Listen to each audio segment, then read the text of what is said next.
Hi, welcome to my channel. இன்றைக்கி வந்து நம்ம என்ன பார்க்க போகிறோம் அப்படின்னா வந்துட்டு முட்டையை வச்சு நம்ம வந்து எக் பாயா தான் செய்ய போகிறோம். வாங்க எப்படி செய்கிறதுன்னு பார்க்கலாம். ஃபஸ்ட்டு வந்துட்டு உங்களுக்கு தேவையான அளவு முட்டையை எடுத்து நல்லா வேக வச்சு எடுத்து வச்சுக்கோங்க. நான் வந்து இன்றைக்கி ஒரு 5 முட்டை எடுத்துருக்கிறேன். அதை வந்து நான் ஒரு 15 மினிட்ஸ்க்கு வந்து நான் நல்லா பாயில் பண்ணி எடுத்துக்கிறேன். முட்டை நல்லா வெந்ததுக்கப்புறமா இதை வந்து ஆற விட்டு அந்த தோலெல்லாம் உரித்து எடுத்து வச்சுக்கோங்க. நெக்ஸ்ட்டு வந்துட்டு ஒரு பேன் எடுத்துக்கோங்க. அதில் வந்துட்டு கொஞ்சமாக ஆயில் விட்டுட்டு 2 பட்டை, ஒரு இலை, 2 ஏலக்காய், கிராம்பு, அதுக்கப்புறமா வந்துட்டு கொஞ்சமாக சோம்பு ஆட் பண்ணிக்கோங்க. அதுக்கப்புறமா வந்துட்டு கொஞ்சமாக நறுக்கின வெங்காயம் சேர்த்துக்கோங்க. 2 பச்சை மிளகாய் சேர்த்துக்கோங்க. இது எல்லாத்தையும் நல்லா வதக்கி விட்டுக்கலாம். இது வந்து நான் அரைக்க தான் போகிறேன், அதனால் வந்துட்டு நான் வெங்காயமெல்லாம் வந்து பெருசாகவே கட் பண்ணி போட்டிருக்கேன். ஒரு 5-6 முந்திரி பருப்பு ஆட் பண்ணிக்கோங்க. அதையும் நல்லா கலந்து விட்டுக்கோங்க. அதுக்கப்புறமா கொஞ்சமாக ஒரு 4-5 இலை வந்துட்டு புதினாவும் கொஞ்சமாக கொத்தமல்லியும் ஆட் பண்ணிக்கோங்க. தேங்காய் வந்துட்டு நான் ஒரு 1/2 கையளவுக்கு எடுத்திருக்கேன். உங்களுக்கு தேவையான அளவு எடுத்துக்கோங்க. நான் வந்து ஒரு 3 பேர் சாப்பிட்ற அளவுக்கு செய்ய போகிறேன். அதுக்காக நான் இவ்வளோ தான் எடுத்திருக்கேன். கடைசியாக வந்துட்டு கசகசா வந்து ஒரு 1/2 டேபிள் ஸ்பூன் ஆட் பண்ணிக்கோங்க. கசகசா ஆட் பண்ணிவிட்டு நீங்கள் அடுப்பை ஆஃப் பண்ணிடுங்க.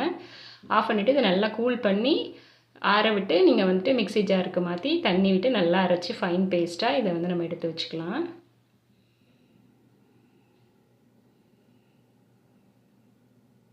இது அப்படியே ஓரமாக இருக்கட்டும். நெக்ஸ்ட்டு வந்துட்டு இன்னொரு பேன் எடுத்துக்கோங்க. அதில் வந்துட்டு கொஞ்சமாக ஆயில் விட்டுக்கலாம். எண்ணெய் நல்லா காஞ்சதுக்கப்புறமா வந்துட்டு இதில் கொஞ்சமாக சோம்பு ஆட் பண்ணிக்கோங்க. அதுக்கப்புறமா வெங்காயம் ஆட் பண்ணிக்கலாம். கொஞ்சமாக கருவேப்பிலை சேர்த்துக்கோங்க.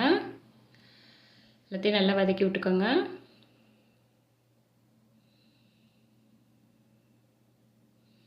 இது நல்லா வதங்கினதுக்கப்புறமா வந்துட்டு இஞ்சி பூண்டு பேஸ்ட் ஒரு 1/2 டேபிள் ஸ்பூன் சேர்த்துக்கலாம்.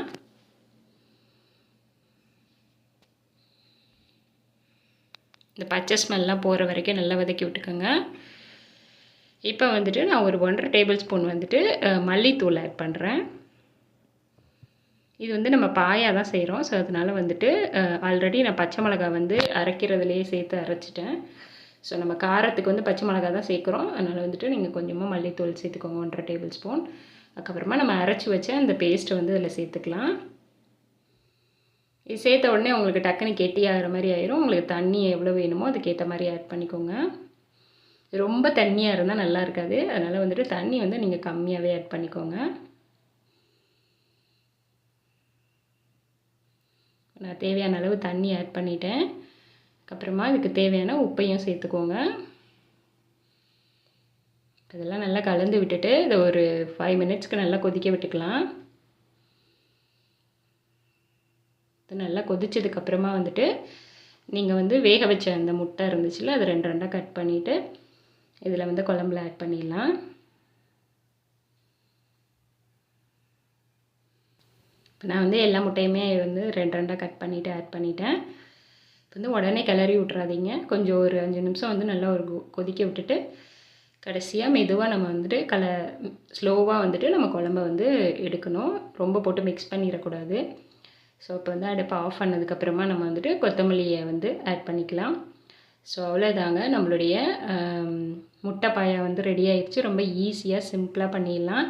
இது வந்து நீங்கள் இடியாப்பத்துக்கும் வச்சு சாப்பிட்லாம், ரைஸ்க்கும் வச்சு சாப்பிட்லாம், சப்பாத்திக்கு, பூரிக்கு எதுக்கு வேணாலும் மேட்ச் ஆகும். ஸோ இது போல் நீங்களும் ட்ரை பண்ணி பார்த்துட்டு உங்களோட கமெண்ட்ஸை சொல்லுங்கள். தேங்க்யூ, பாய்.